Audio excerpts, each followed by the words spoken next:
Whenever life becomes simple, straight, silent, the mind panics. It cannot tolerate simplicity. It cannot tolerate stillness. It cannot tolerate the absence of drama. So it manufactures a fantasy. That fantasy gives you a temporary high, just like cocaine. When life becomes simple, when there is nothing urgent, nothing dramatic, nothing pulling you, you think you have arrived at peace, but you have not. You have arrived at a space where the mind has nothing to feed on. And that is where the danger begins. The mind is not your friend, it is an addict. It has been raised on stimulation, on comparison, on desire, on fear, on becoming. It survives on movement. So when life becomes straight, quiet, uneven, full, the mind interprets it as death. Not your death, its death. And it will not die quietly. So what does it do? It creates, not out of intelligence, but out of desperation. It will pick a person, romanticize them. It will pick up future, glorify it. It will pick an insecurity, magnify it. And suddenly, there's a story, a pull, a chase, a disturbance. Now you feel alive again. But understand this clearly, that aliveness is not life. It is agitation. It is chemical. It is no different from a hit. A fantasy is a psychological drug. You don't need a substance when you have an imagination without awareness. Look at your own patterns.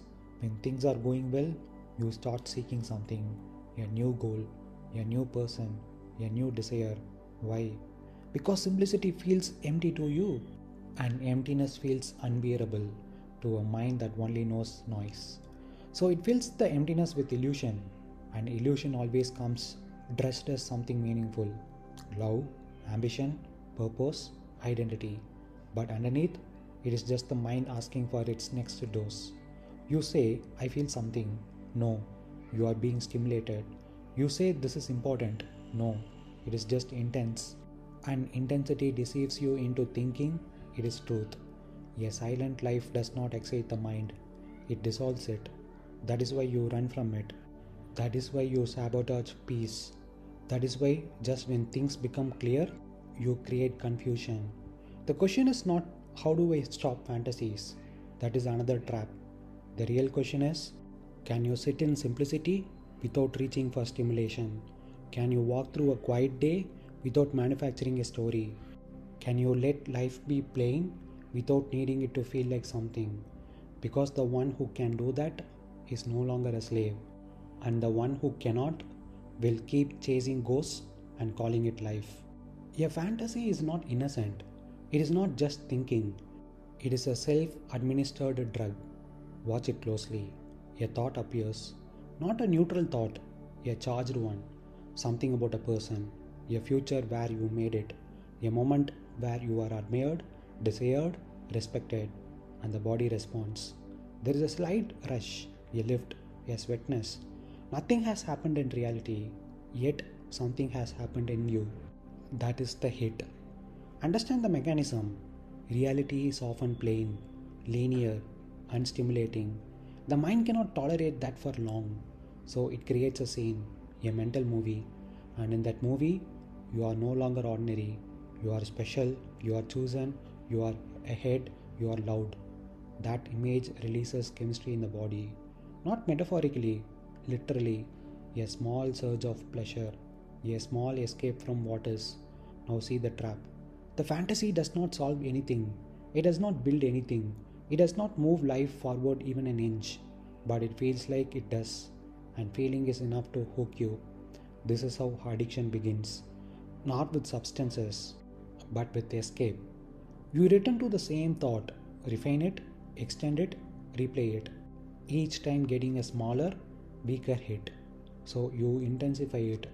You add more detail, more drama, more emotion, just like increasing dosage.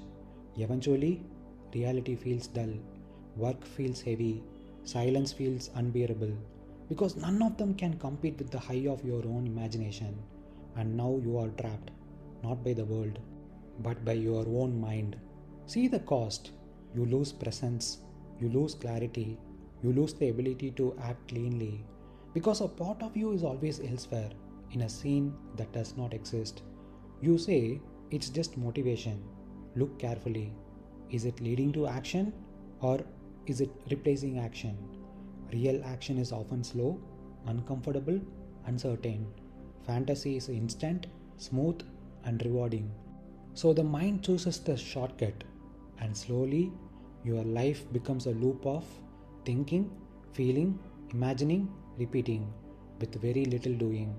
That is why it is like cocaine, not because of the substance, but because of the pattern. Quick high, temporary escape, increasing dependence, weakening grip on reality.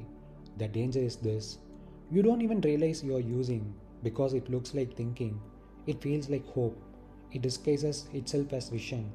But vision creates movement, fantasy creates consumption. It consumes your time, your attention, your life. So, what is the way out? Not suppression, not control, just ruthless seeing. The moment you notice the sweetness of a thought, pass. Don't follow it, don't fight it, just see it for what it is: a hit. Not truth, not direction, not meaning, just stimulation. And in that seeing, something breaks. Not the thought, but your identification with it.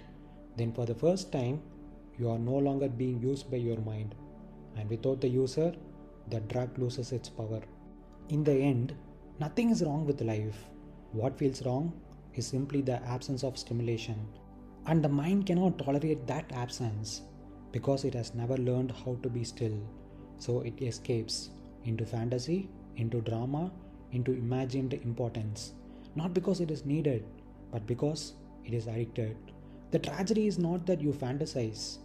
The tragedy is that you mistake the high for truth. You begin to trust what feels intense instead of what is real. And slowly, quietly, you drift away from life into a loop of self-created illusions. A simple silent life is not empty.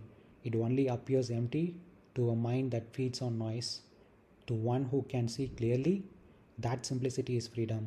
No chasing, no becoming, no inner disturbance. Just clarity, just presence, just life as it is. So the real shift is this: not learning how to create better fantasies, but seeing that you don't need them at all. Because the moment you stop chasing the high, you stop being controlled by it. And in that, for the first time, there is something real.